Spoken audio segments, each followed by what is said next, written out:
Jim Wagner, as an artist,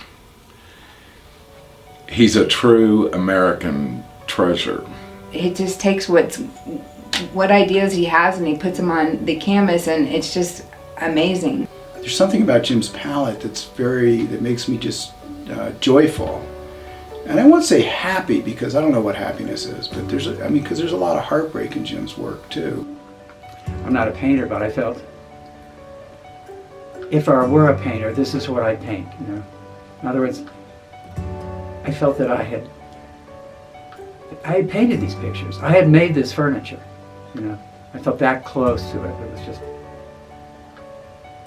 and I was inspired by him. I don't want to be known as the landscape painter of Taos or something. It's just that I did a lot of good things, and I did do a lot of good things.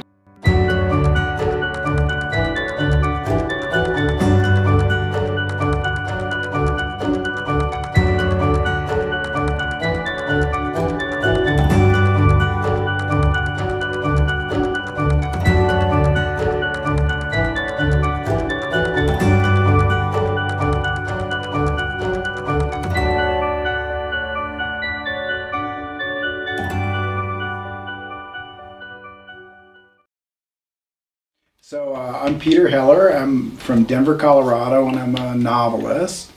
And we'll get to that.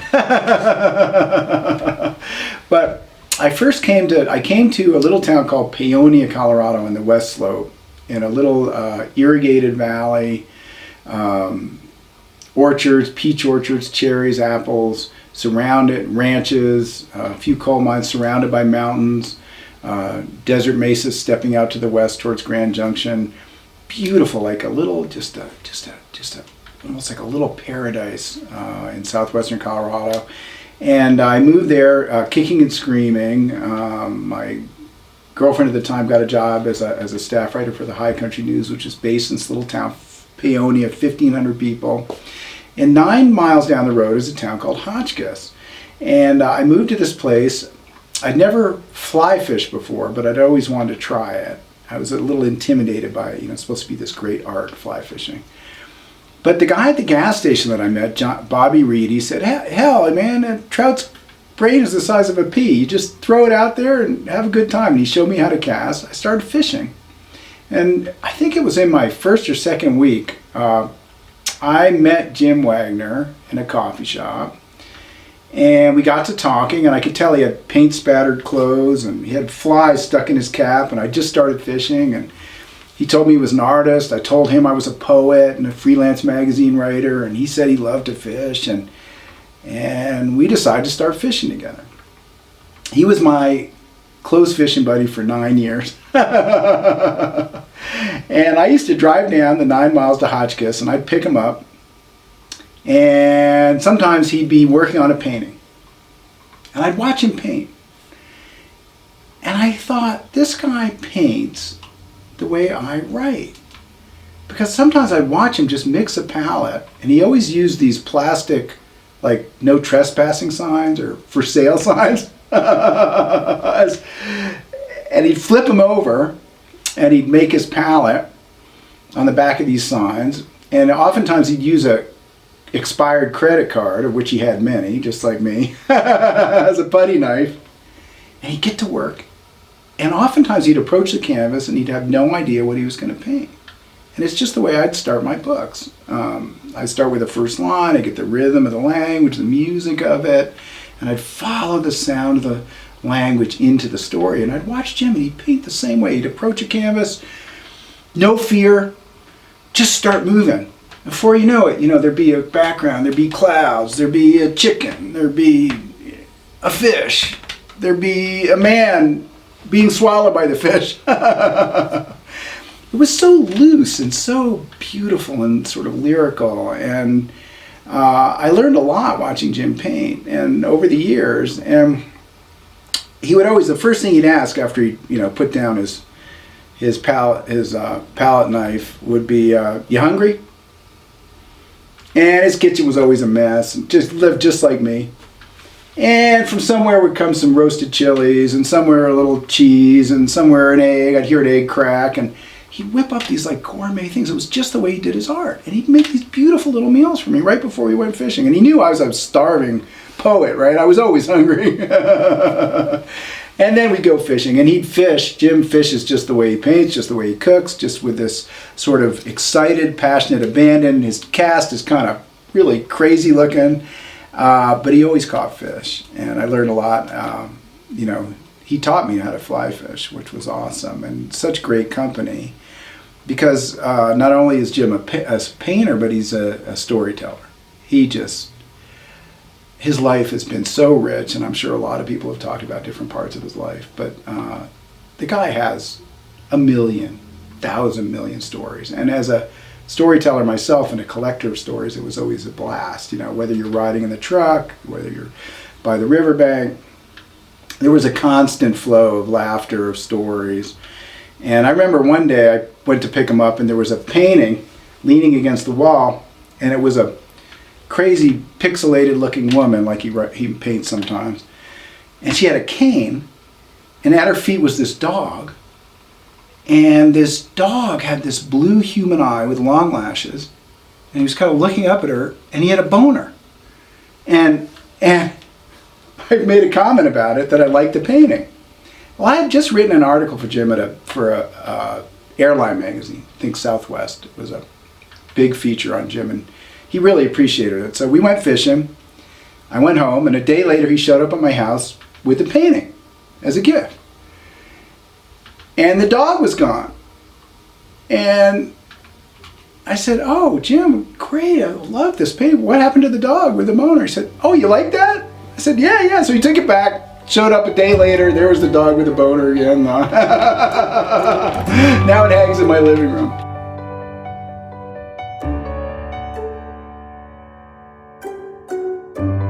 My name is Tony Walker, and I own Jones Walker of Taos, which is an art gallery in Taos, New Mexico.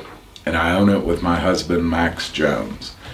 We moved to Taos in January of 2018 and opened the gallery March 1st of 2018. Many of the artists that we show, Max and I had already developed a relationship prior to moving to Taos with those artists. We had collected their work. We had several Jim Wagners, but we had never met him in person at that point. And of all the artists that we're privileged to show, he was the only one I was really nervous to contact. And that nervousness occurred for several reasons. First of all, he's famous. And here were these two guys moving here from Dallas, opening up an art gallery, and I knew he didn't know us from Sikkim. So I hesitated and paused before I picked up the phone and thought, he's not going to want to meet with us. He doesn't know who we are. But I sucked it up, picked up the phone and called him, gave him a little bit of our background and told him that we were opening a gallery in Taos and that we would really love to represent his work. And Jim, being Jim, invited us over for coffee one morning just after we spoke, and we went to his house and visited with him for about an hour, and he personified everything that I imagined he was. He was just bigger than life. And after about an hour's worth of visiting and telling him our background and what our plans were for Jones Walker of Taos, he leaned against the counter and looked at us and said, "I think I'll give you boys a whirl." And the rest, as they say, is history.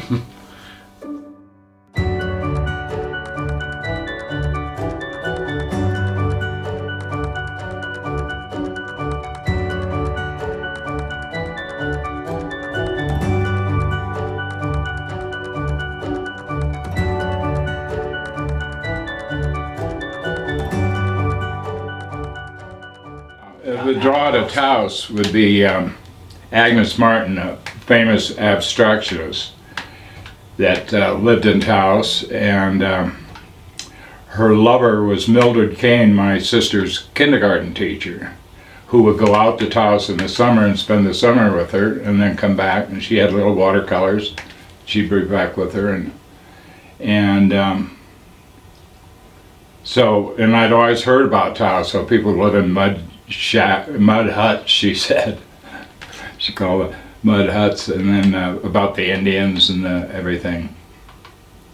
It was, so I drove right out, I swear I just came up over that hill where you see the mountain and the river, or the gorge, and I just knew I was home. I pulled into town, and there were no sidewalks in Taos, and there was only one paved road, the road going straight through. I pulled up in front of the Taos Inn. You could park right in front of the Taos Inn, and walked in there, and the owner talked to me for a while and everything, and says, "You want a job?" And I said, "Yeah." And he says, "We can be night clerk tonight, desk clerk of the graveyard shift." So I said, "That's fine, 90 cents an hour," which was big. It's funny, it was, the minimum wage was 90 cents and you could still save money. Yeah, and it was all right. And then my wife kept noticing this one maid that had come in the morning when I'm getting off, and she was sure cute, and I asked her out, and before you knew it, we were married. Went back to California so she could go to school for a little bit.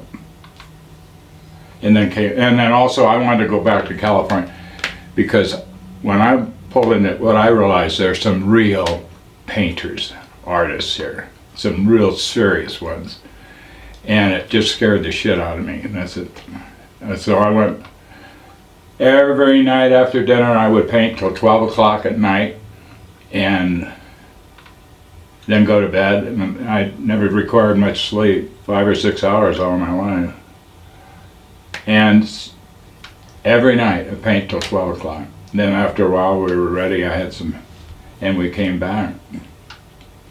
And the guy I worked for in a restaurant, I was a bartender, he gave me, his friends gave me like a one-man show kind of thing, and I sold one piece, and that was to my boss, which was nice and everything. I'd go ask some real heavy-duty artists if I could get a critique, and most of them would give me a critique and say, "Look, this. Earl Stroll is the best." I mean, I learned so much from that man. He'd put a piece of plastic over my work, clear plastic, and then he'd draw with a felt tip pen and show me if he'd move this over here, move over this, how much better it'd balance out. Yeah, he was great. I mean, I listen to everything everybody ever says about my work, except unless they're really bad-mouthing me. One guy really bad-mouthed me, and I beat the Taos Inn door down to get at him. Came right off its hinges. This big, you know how big that door is. And the look on his face was worth it all.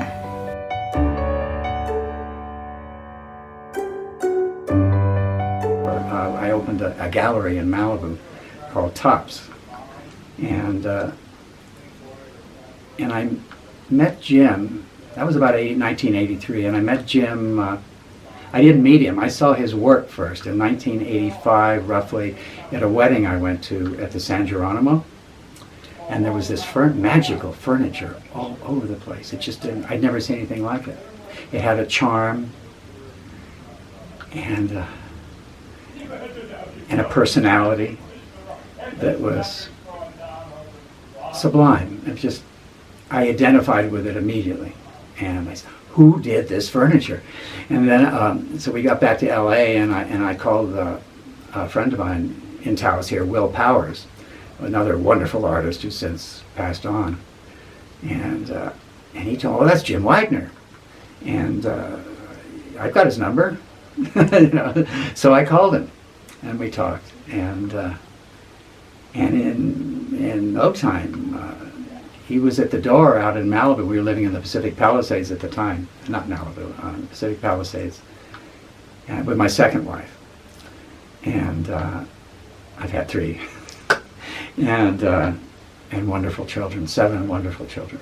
But I digress. So Jim drove out in an old pickup truck, sky high with furniture just falling out of it everywhere. You know, he probably dropped a few pieces on the Navajo reservation, you know, on the way, you know, it's Jim, you know, I got to see Jim, you know, and I just immediately bonded with him like you would with a, you know, like a long lost brother.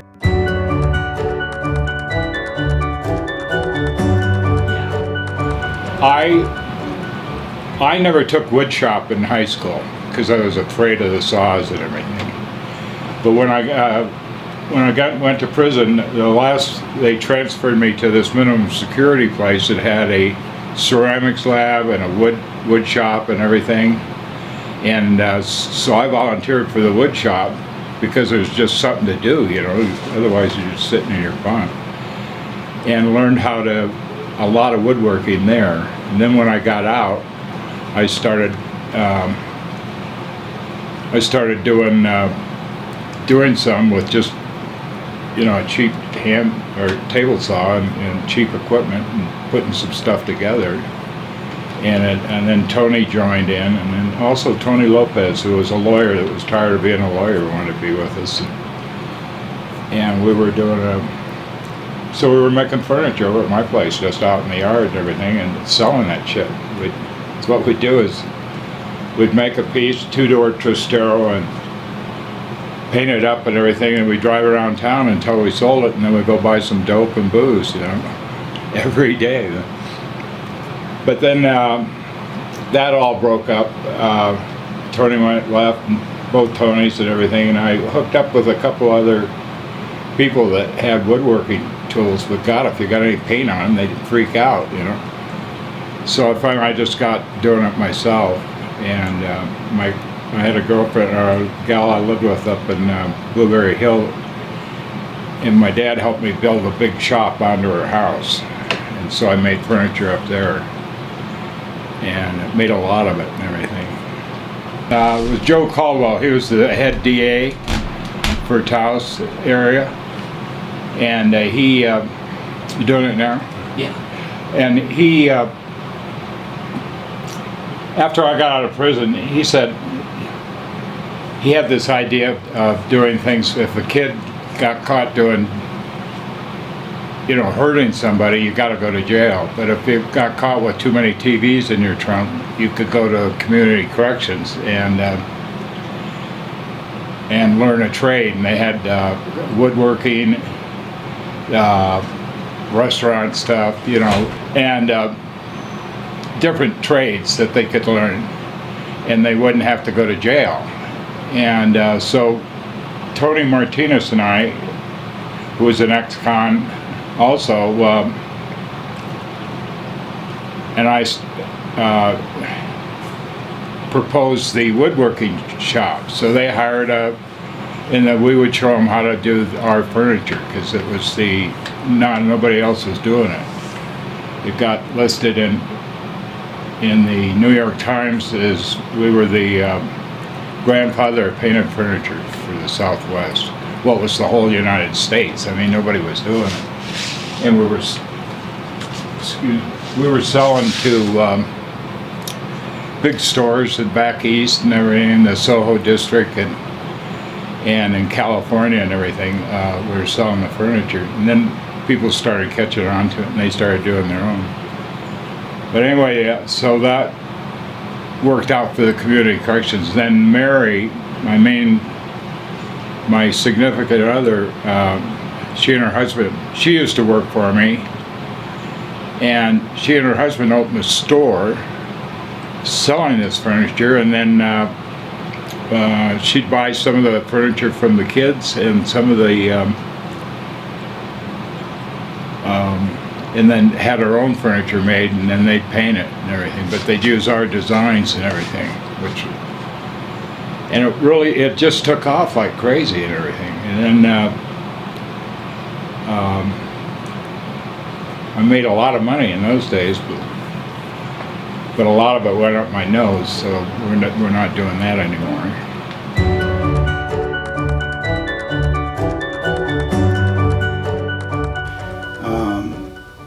he had a favorite fishing hole on a little creek which shall remain unnamed. We never tell. And it was sort of, I think it was on this woman's ranch, but people fished there. And it was a very special spot. And Jim noticed that he saw footprints, and he noticed that people were starting to fish there. So he went home, and he has these running shoes, and to the running shoe, he carved these claws, and he bolted them onto the running shoe.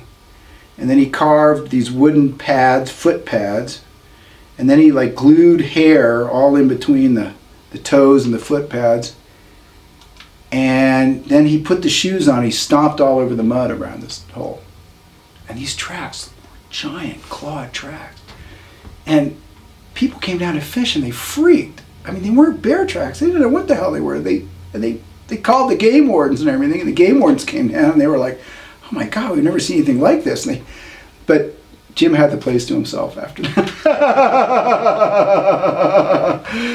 So I ended up becoming a novelist. I was writing nonfiction books about adventure. I was a kayaker. I went all over the world and stuff. And I wrote more and more environmental stories. And then I started writing novels. And my second novel, I write just the way Jim paints. I sat down at the coffee shop. I started with the first line, and I think the first line of the painter was something about I never thought I'd shoot a man, and I started writing. Well, a few pages in, I thought, this voice sounds, this painter named Jim Stegner, who lives in Paonia, he sounds a lot like Jim Wagner. And I thought, nah, it can't be him. I kept writing. A couple weeks in, I'm like, this really seems like Jim, but can't be him because the liability issues would be too difficult. He's still alive, you know.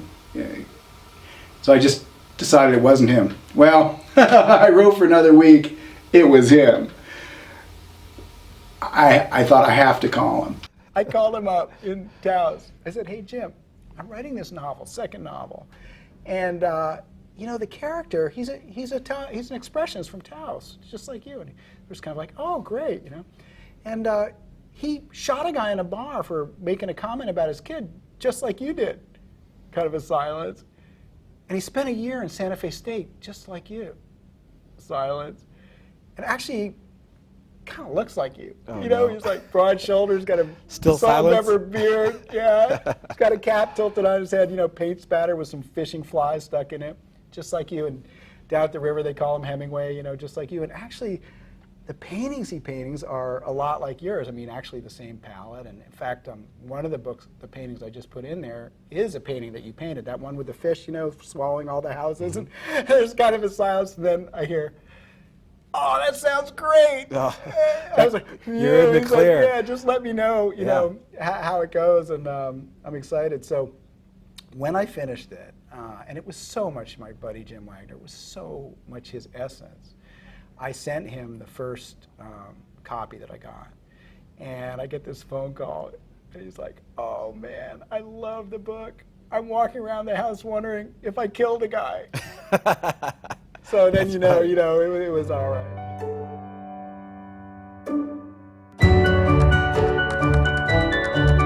My name is Kristen May Olson, and I have been in Taos since 1999. And I believe that I met Jim in the 2000. I first acknowledged Jim when I went to the Hardywood Museum when I was taking a painting class at UNM. And I remember seeing this huge canvas with nothing but these beautiful blue skies and these amazing clouds and magpies. And I was like, who did that? Who is that? And then I ended up getting the pleasure of meeting Jim through one of my best friends, both Michelle and Dave, who introduced me to Jim and said on Jim's birthday in 2002, he came over to my yard, and I had all this furniture in the back. I had a table, and I had a dresser, and I had chairs, and I had probably 5 pieces on the go, but I didn't know how to finish them. And he was so kind to come over with his brie wax and all of his I guess you would call them relief additions that you would put onto the furniture, like little hearts and little fish and little swans, and he added he made my furniture magical, and I just really enjoyed that. And so in a matter of one afternoon, we were able to accomplish a lot and just get the magical touch of Jim Wagner. I am one of he's got a lot of fans, but I am a huge fan of his.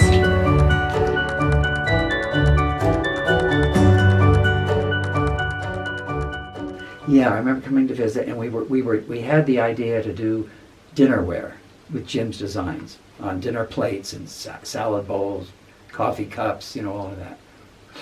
And so we were working with him on designs and this and that. And I remember, we were drinking red wine and tequila and popping this and that, and we were 4 sheets to the wind, 10 sheets to the wind, all the sails were flopping and the boat sailing over, and we were creating, how do you like this, Bob? And okay, Jim, but could you just move the fish a little bit more over there, or add a few more scales to the fish? I'm telling an artist, somebody, this is what he does. In a sense, but in a way, we were creating together, but I had the chutzpah, or the nerve, to even suggest to him where to place something in a painting, that was... But the way we worked together was so much fun. As an actor, I was an actor in the old days, and I don't think I couldn't portray jealousy from a place, sometimes we've all experienced sorrow and anger and love and this and that. And as an actor, one can recreate those feelings in front of the camera on stage. But jealousy, I have to manufacture something there, because I really feel that there's not a jealous bone or nerve or atom, molecule in this body, in this life form. I don't understand jealousy. I never have. As a matter of fact, I gave Jim my second wife years ago. I said, Jim, take my wife, please. Please. And he did. And he lived here in Taos with Judy for a while. And Judy's wonderful. I see her all the time. And we have 2 beautiful children together. Jim, take my wife, please. And he did. And then my mantra, my refrain was my best friend ran off with my wife, and I sure do miss him. Gosh, I miss that guy. But then I would come visit him here in Taos, and it was, we had time. We had great times. It was so funny. So funny. One night he came home. This is when I wanted. The first time I came to visit after my wife had moved here to be with Jim. I came to visit, and we'd all been out to dinner and all that, and we were having a great time and everything. I think she'd been here already maybe a month or a few weeks or whatever. And we come back to his apartment, which is on the end there. And Judy's is on that end. Nobody was actually living between us. I think we may have had all the room. And so now we're home, right? Now we're at his place. Now, who's going to sleep with my wife, right? There's that moment, that breathless moment where, which room do we go to, And Jim started to go to his room, and then he started to go to Judy's room, and he started to go to Judy's room, and he came back, and he said, "Is that okay, Bob?" I said, "Yeah, Jim, yeah, yeah. I'll sleep over there. I'll sleep in your room." And it was just that wonderful moment where, wait a minute, this is not the way things usually work. You don't sleep with another man's wife, for heaven's sake, But anyway, that was just one breathless moment, timeless moment in our relationship. But that was back in the days before we discovered Alcoholics Anonymous and all that kind of stuff. We were pretty much footloose and fancy free and irresponsible youngsters, oldsters. But we've had a great time together. And now we've somewhat reformed our ways, you know, and we got away with it. You know, we didn't hurt too many people. We didn't hurt people, and we, you know, we abused ourselves over the years, as all young people do and have. But we survived it, you know, and we kept our capacity for love and appreciation and everything intact. And now it's great to the two of us move into our evening years with a modicum of health and joy, you know, and all that nonsense.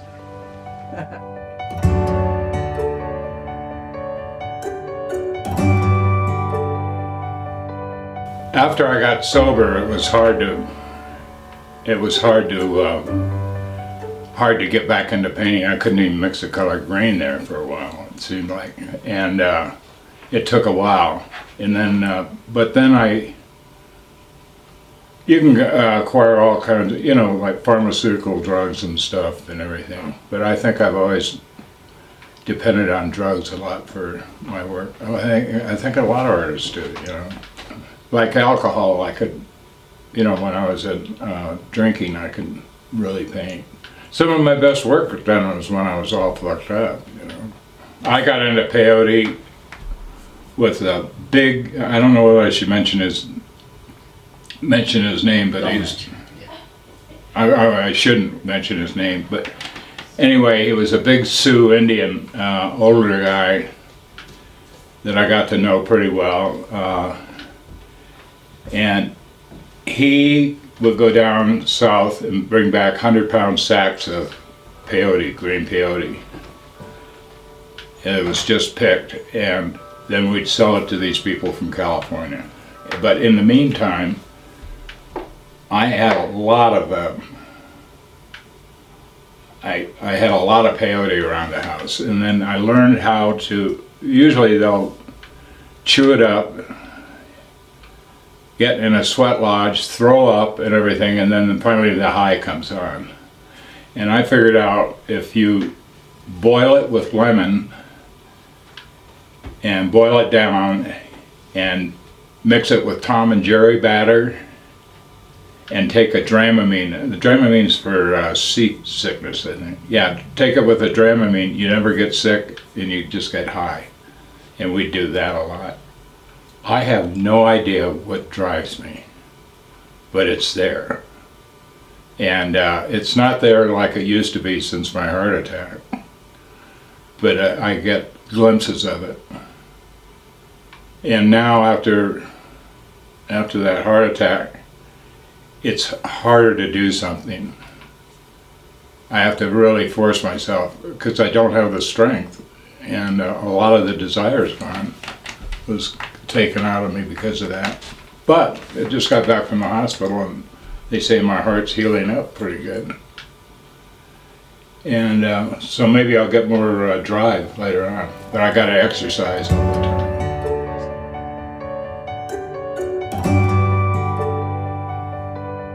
I wanted to do this documentary about Jim, especially after we developed a close friendship and I started selling so much of his artwork. And I glanced down at a book, a wonderful book about Jim called Jim Wagner, an American Artist. And it was written by Stephen Parks, a very beloved gallerist here in Taos who represented Jim for years, and funded by Jim's dear friends and Stephen Parks' friends, Trudy and Ed Healy, through Rancho Milagro Productions. And I looked at that book, and it came out in 1993. And here it is, 2019, and I realized nothing had been done or said publicly about Jim since 1993. And Jim is again 79 years old this year. He's not in the best of health. And I think it's important to record Jim in his own words and other important people from his life telling his story and talking about what a true American treasure his artwork and his soul have been.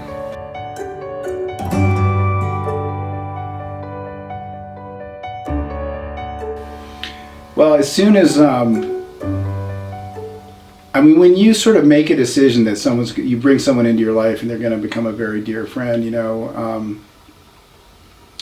if they're an artist, you want to love what they do. And, I knew Jim was going to become a really close friend. The first painting I saw, was just like, it was so full of life, and it had a subtle sense of humor.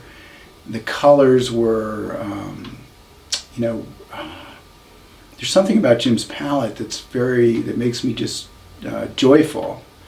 And I won't say happy, because I don't know what happiness is, but because there's a lot of heartbreak in Jim's work too. But the colors are joyful, and the line it's lyrical. It's got a sense of humor.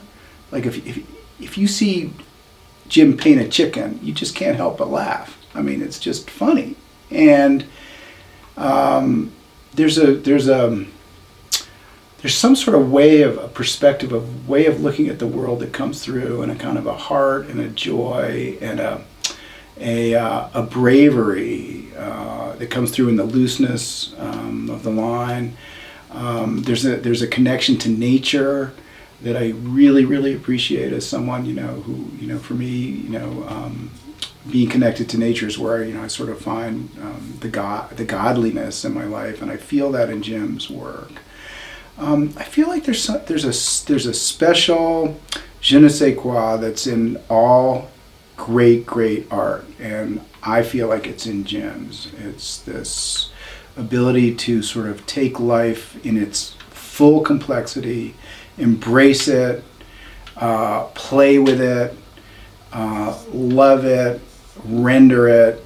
That's makes me just glad every time I see any of his pieces. I feel happy and uplifted, and somehow it opens a crack in the universe for me. So I think Jim is a very special artist, and I think that there's no doubt in my mind that as art history and posterity do their thing, that he will be considered one of the great American artists of his time. I have no doubt.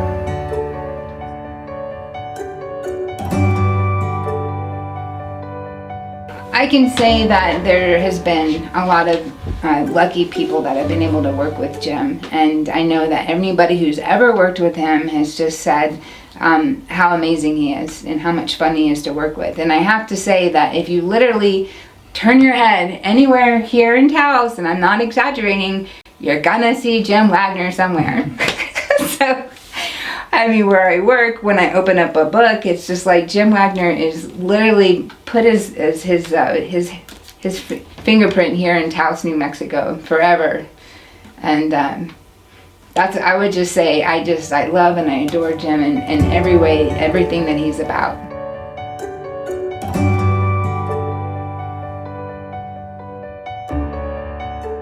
First, I had a job at a frame shop, which not very much money, and then I got a job as a up in the woods logging, where skidding logs with a horse, which where you hook on that log and pull it up and put it in. And that was hard work. It's 9,000 feet running this horse around and everything. And I've been around a lot of horses, but I've never used them that way.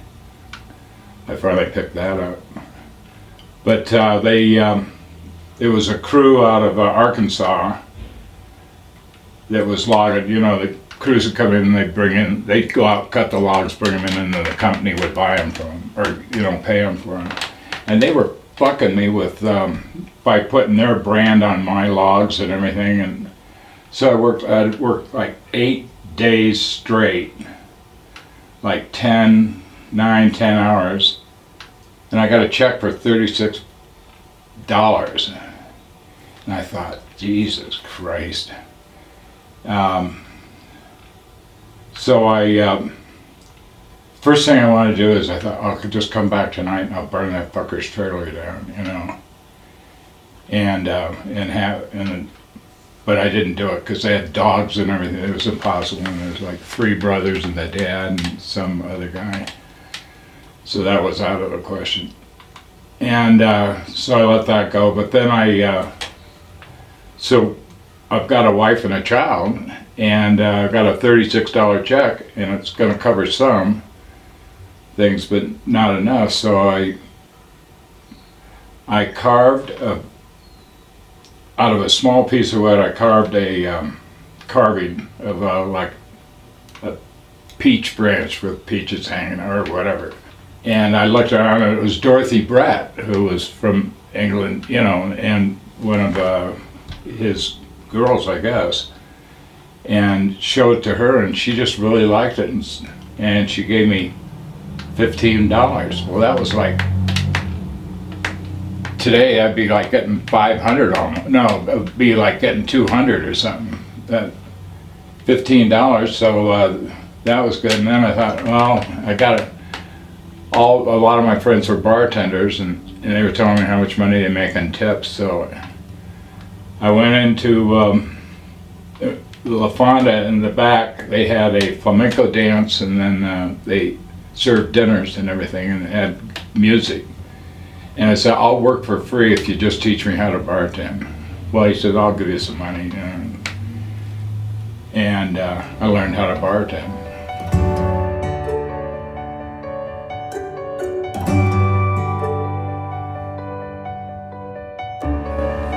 Since I met him, Jim, from the beginning till now, his truth has always been operated in his work, and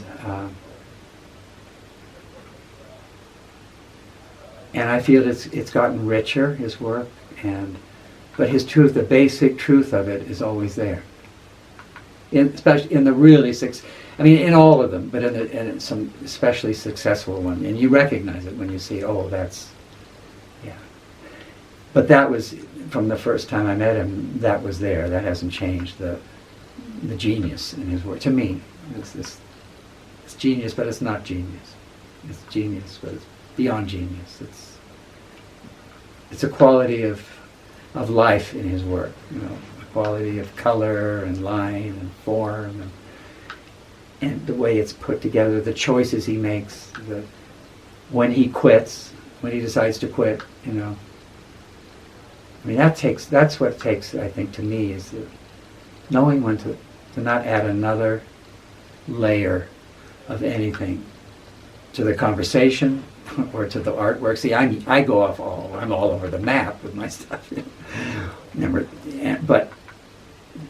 But an artist like Jim, when they're working, the true artist knows when to let it go.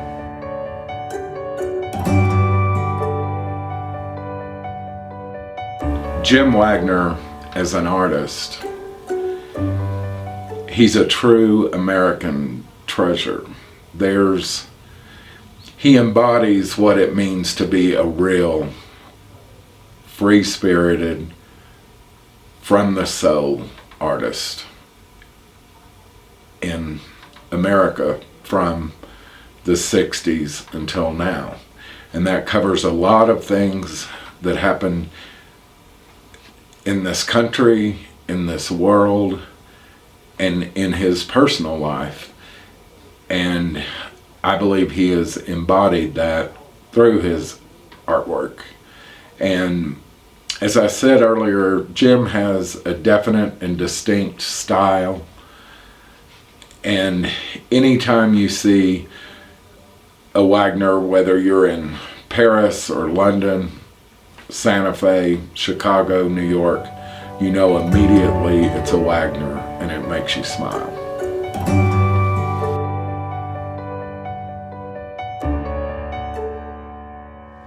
I think the most common remark amongst the viewers that connected with Jim in our gallery was, wow, I want that.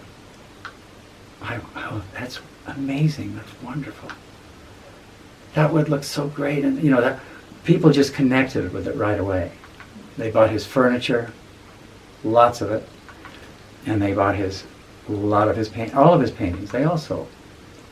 You know, there were a few that hadn't sold by the time we closed the gallery, and we have those. You know, but we sold everything, and we paid him. we were really good about paying the artists. We had over 300 artists, and it was all consignment, most of it consignment. And so it's a lot of paperwork to do at the end of the month to figure out who gets what, you know. And when we closed the gallery after 24 years, everybody had been, and they'd been paid on time. Everybody got every nickel that they wanted. Every customer that had a nickel's worth of credit got their credit. And we broke, after 24 years, we broke even. You know, we didn't retire with a big bank account, we just broke even. But we'd lived, you know, comfortably with the gallery and from the gallery and through the gallery. But I felt very fortunate to have had the experience, to have had someone especially, because Jim was really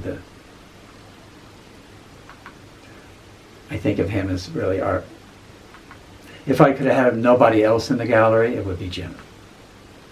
And we had, as I said, we had 300 artists who had working in all mediums, and we had all of their work on 2 floors. And if I had to empty the whole place out, Jim's would be the stuff would be the work that I'd want to have hanging on the walls, that I'd want to be sitting on, you know, lying on. I made great beds. And in fact, we sleep on his bed now at home. I look at a picture on the wall at the foot of our bed. There's a picture on the wall there of, I think I named it Sunshine, but he calls it Sunshine too. But maybe he named it Sunshine. I thought I did. That's it. We're like one person, you know. Who named it Sunshine? You know, I think I did. And it's of this lady, this beautiful gal in a colorful skirt, leaning against a bicycle with these incredible spokes on. The spokes themselves are, I mean, each one is an incredible painting itself, you know. And leaning against the bicycle, and she's got a beautiful little yellow summer dress. I think it was green flowers. I'm not sure. A summer dress, a sleeveless. Her breasts are showing. They're kind of, you know, just slightly. They kind of like. It's not like she's showing them. It's just like somehow they're showing, and then a gust of wind has lifted her skirt. So you see the woman, and it's absolutely gorgeous. The combination of. He said, "Do you want me to cover that up? Do you want me to paint?" No, Jim, leave it just like it is. You know, it is truly. It's in his book, Painting Sunshine.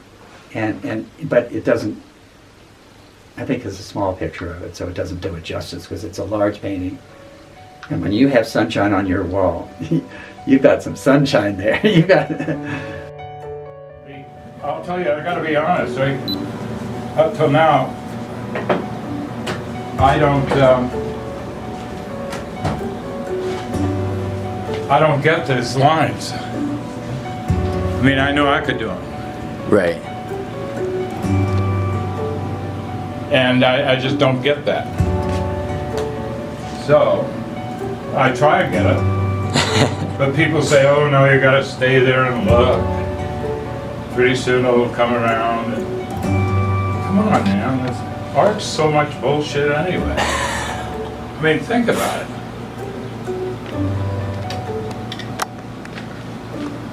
Oh no, yeah, I'm not